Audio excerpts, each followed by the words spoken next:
Hey everyone, Melting Man 234 here with another Archie Sonic review. Today we'll be looking at issue 13 that was released in August of 1994, and it's probably the stupidest cover I've seen in the series. Sure, they had covers back then that weren't related to the actual story, but this one's just ridiculous. We see Sonic in Robotropolis Motor Speedway winning a race, and this has nothing to do with any of the stories in this issue. What's up with that? Either they're running out of ideas, or blame it on contenders.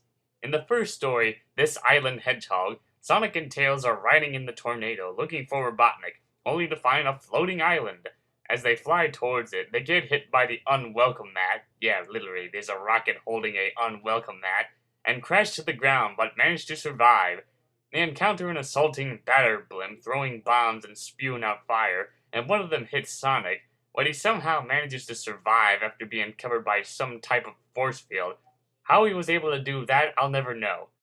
So they dive into a pool only to end up in the hydrocity zone, where the narrator tells the readers to help Sonic and Tails steer through the zone by pushing the buttons on a Sega Genesis. Yeah, have a Sega Genesis controller and start pushing random buttons, otherwise you're screwed. Well, either way, it doesn't work, as Sonic and Tails blank out for a few minutes, and end up in a dark room tied up. In there, they meet Knuckles the Echidna, guardian of the floating island, and doesn't take kindly to trespassers. We then pan out to see Robotnik and Snively, watching as Robotnik tricked Knuckles into thinking he's a freedom fighter, and Sonic and Tails are thieves.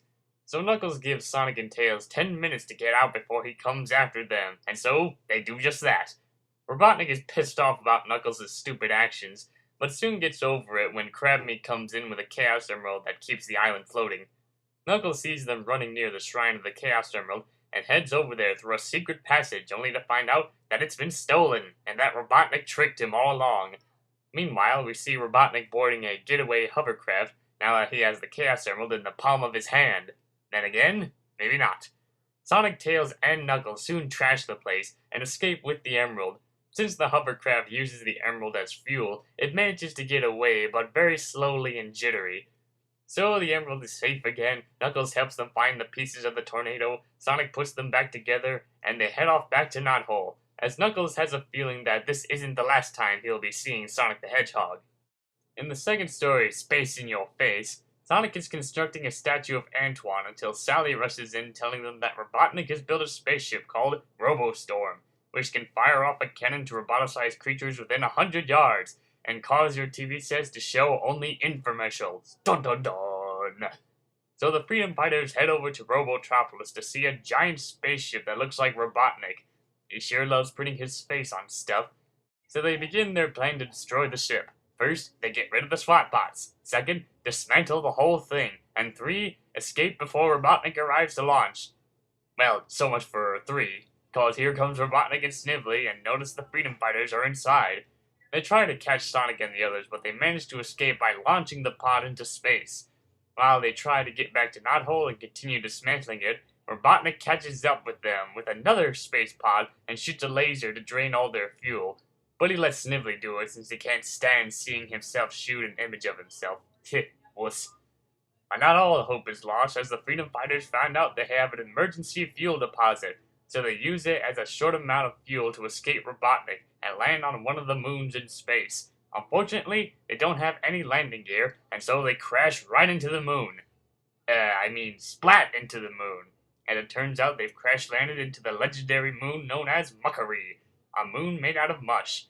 But then Robotnik catches up and transforms the ship into a giant robot. Why he never bothered giving it arms, I'll never know. But anyway, he gives it a good kick to kill the freedom fighters, only to find out that they've escaped, and so the chase continues. Meanwhile, things aren't looking good for the freedom fighters, as they continue walking through the mush with very little air to breathe in, and they see Robotnik hot on their tail. Using some quick thinking, Sonic uses his spin to form the mush into a giant statue of Robotnik, which distracts Robotnik since he enjoys marveling himself, and soon finds out the statue falls right on him, being covered in a pile of thick mush. And with that, the freedom fighters escape by using Robotnik's second spaceship to head back to Knothole.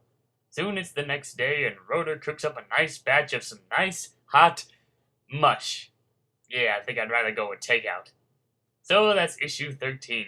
The first story features some elements of Sonic 3 with some of the level designs and the floating islands, and the introduction of Knuckles into the Archie Sonic Universe, which is pretty cool, being a hot-headed, gullible echidna who protects the island from intruders, like in the Sonic games he was back then. The only difference is that Knuckles' job protecting the Master Emerald in the games would be abandoned pretty quickly and just have him show up and help Sonic for no reason. While in the comics, he continues his job protecting the island. The character would soon become a recurring character throughout the issues, and if he's needed somewhere else, he calls in a loyal friend to watch over the island while he's away. The one thing that mystifies me is that the floating island is powered by a single Chaos Emerald instead of the Master Emerald, and the Master Emerald was introduced in Sonic and Knuckles, and this issue came out before the game was released. So either this was their version on how Floating Island works, maybe they didn't get full access to all the details on Sonic and Knuckles when it was being released, or blame it on contenders. The second story is an example of experimenting on exploring the outer space of Mobius. Sure, it starts off with a parody of Mercury, but later the ideas of planets and other strange universes would grow as the comics went on. It's also interesting that they said the Robo-Storm could roboticize anyone within 100 feet and so. Seems like this was a very early idea of what would happen in Sonic Genesis Part 4 and issue 230. And of course the artwork is still provided by both Dave Maddox's cartoony style and Art Mawhinney's own style, and they're still good to look at. Now let's move on to issue 14, that was released in June of 1994. We see Tails graffiti his name onto the cover of the comic, and notices Sonic handing him a bucket of water in disgust. The artwork on this cover is much better because there actually is a story that features Tails, and that is the first story, Tails Taste the Power. We see Sonic being attacked by some Little Shop of Horrors reject as Tails comes in to save him, but it turns out it was just a passion flower that grabbed Sonic while he was watering them. So Sonic asks Tails to take over for him, and that gets him excited, him leading a group of freedom fighters for the first time. But it turns out he only asked him to look after Rotor's greenhouse. Oh well. So later on, Rotor and Sonic come back to see how Tails is doing, only to find giant trees and bushes, and Tails talking in some scientific text that's about as confusing as an episode of Star Trek. It turns out that while Tails was working in the greenhouse, he got hungry and ate the only piece of fruit off of the Mobian Tree of Wisdom. Anyone who eats it will become super intelligent. So after this explanation, Antoine runs in telling him that Robotnik's Shredbot is coming in to capture them and destroy Knothole. So Sonic runs into action. Tails flies into action to defeat him, and surprisingly, he manages to trash the whole thing. With Tails' new intelligence, he becomes overconfident of himself, like building a cleaning robot and wanting to become the leader of the freedom fighters. Sally tries to tell him there's more to becoming a leader than just brains, but Tails brushes it off and goes off to defeat Robotnik now that he's really lost it. So Robotnik notices Tails is coming until they notice he's already here. But then the fruit's powers of intelligence start to wear off, and Tails is no longer intelligent, which gives Robotnik the opportunity to catch him pretty easily.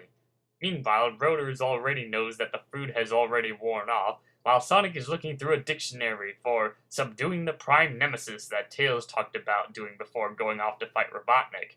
And Sonic calls himself a leader, and even though he doesn't know what nemesis means. But anyway, he finds out what it means, rushes over to Robotropolis, and sees Tails captured by Robotnik. Using his quick thinking, he explains that the badge he's wearing is a bomb and plans to blow up the place. So that makes Tails a suicide bomber. No comment. Robotnik doesn't believe it, even though Snively scans it and gets no readings, so Sonic threatens to activate it, but Robotnik stops him, frees Tails, and chickens out.